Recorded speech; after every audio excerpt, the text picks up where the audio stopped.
Then उसने कहा है कि कुछ कैंडिडा एसोसिएटेड जो डेंचर स्टोमाटाइटिस होता है, ठीक है, उनके क्या क्या फैक्टर हो सकते हैं। दो मेन फैक्टर मतलब हैं कि टाइप्स हैं कि या तो सिस्टेमिक कोई फैक्टर होगा या कोई लोकल फैक्टर होगा। सिस्टेमिक फैक्टर में कोई ओल्ड एज है, ठीक है, डायबिटीज़ मेलाइटिस है, न्यूट्रिशनल डेफिशिएंसी है, इनमें आपके पास बेसिकली आपकी जो इम्यूनिटी है ना वो लो हो जाती है। तो जो अटैकिंग पावर होती है माइक्रो ऑर्गेनिजम्स की वो ज़्यादा हो जाती है। तो उसकी वजह से जिनके चांसेस होते हैं स्टोमाटाइटिस के वो भी बढ़ जाते हैं, ठीक है। कोई मेलिग्नेंसी है, कोई इम्यून डिफेक्ट है, वही ऑब्वियसली हम पढ़ चुके हैं, ठीक है। या कोर्टिकोस्टेरॉइड है, ये भी आपका बेसिकली इम्यूनोसप्रेसिव ड्रग्स होती हैं, ठीक है।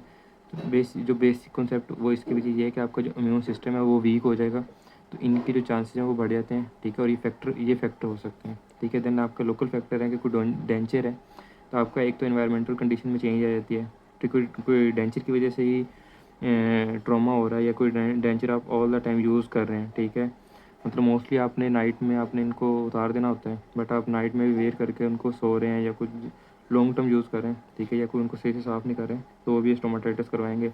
जीरोस्टोमिया एक मेजर काज है लोकल फैक्टर में, क्योंकि सलाइवा जो है वो जब वो सलाइवा है वो उसको हेल्दी रखता है, ठीक है, मिकोजल टिश्यूज़ को, ठीक है। जब उसकी वजह से कुछ वो सिरोजन सिंड्रोम भी हो सकता है, कोई रेडिएशन की वजह से भी हो सकता है, कोई ड्रग थेरेपी की वजह से भी हो सकता है।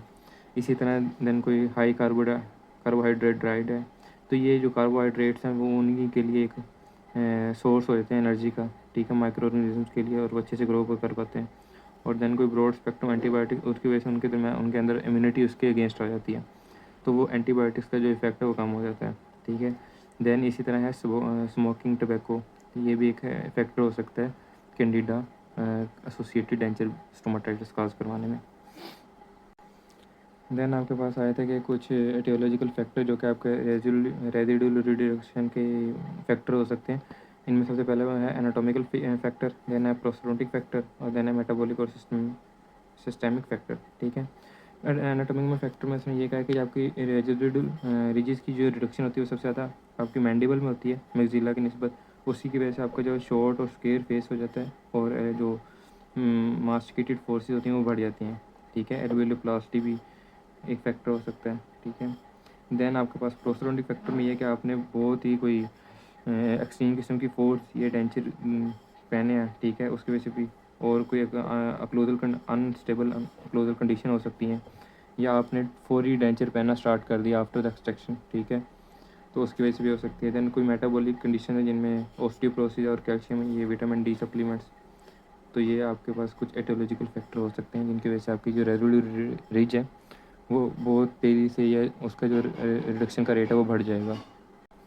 देन हमारे पास लास्ट बॉक्स है, वो उसमें ये बता रहा है कि जीरोस्टोमिया या डेंचर वेयरिंग की वजह से अगर कोई स्लेवरी रेट पे उसका रेट कम होता है तो उससे क्या क्या सिचुएशन होंगी।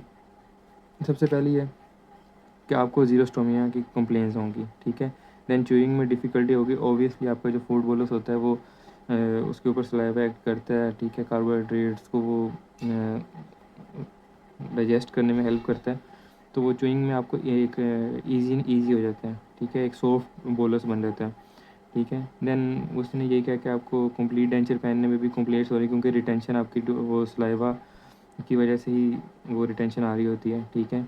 और इसी तरह आपका इन जो च्यूइंग साइकिल है वो भी ज़्यादा हो जाएगा, स्वेलिंग भी ज़्यादा, क्योंकि आपने अच्छे से जब तक वो डाइजेस्ट नहीं होगा तो वो एक बोलस की फॉर्म नहीं बनेगी सही से, और वो आप उसको स्वेलो नहीं कर सकेंगे, ठीक है। इसी तरह आपका लॉस ऑफ एपिटाइट, अगेन वो डाइजेशन में इशू होगा तो आपको भूख ही फील नहीं होगी। इसी के अलावा जो रिड्यूस एल्ब्यूमिन लेवल है, जब डाइजेस्ट नहीं होगी तो ऑब्जॉर्ब भी नहीं होंगे मटेरियल, तो ठीक है, जो आपकी जो प्रोटीन है या आपकी जो बॉडी न्यूट्रिएंट्स हैं वो कम होते जाएंगे, बॉडी मास आपका जो इंडेक्स है वो भी कम होता जाएगा, बीएमआई, ठीक है, आपका बीएमआई भी कम होता जाएगा। इसी तरह आपके पास जो स्किन फोल्ड थिकनेस है वो भी आपकी कम हो जाएगी।